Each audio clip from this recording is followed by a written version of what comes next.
അവർക്ക് രാഷ്ട്രീയം പറ്റാത്തത് അവരുടെ കഴിവുകേട് കൊണ്ടൊന്നും ഇപ്പൊ ഗണേശ് ചേട്ടൻ ഉം.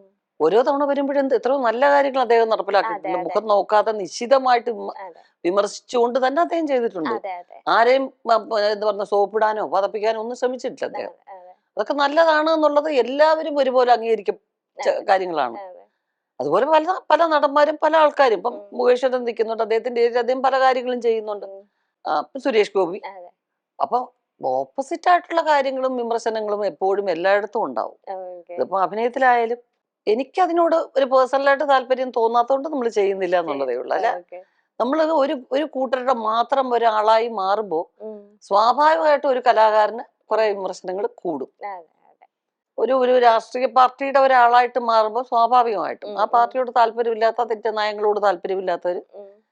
കുറെയൊക്കെ വിമർശിക്കേണ്ടി അവര് വിമർശിക്കും. ഉം. അപ്പൊ അത് കേൾക്കാനുള്ള മനസ്സും കൊണ്ടാണല്ലോ വരുന്നത്. അതെ അതെ ഓക്കെ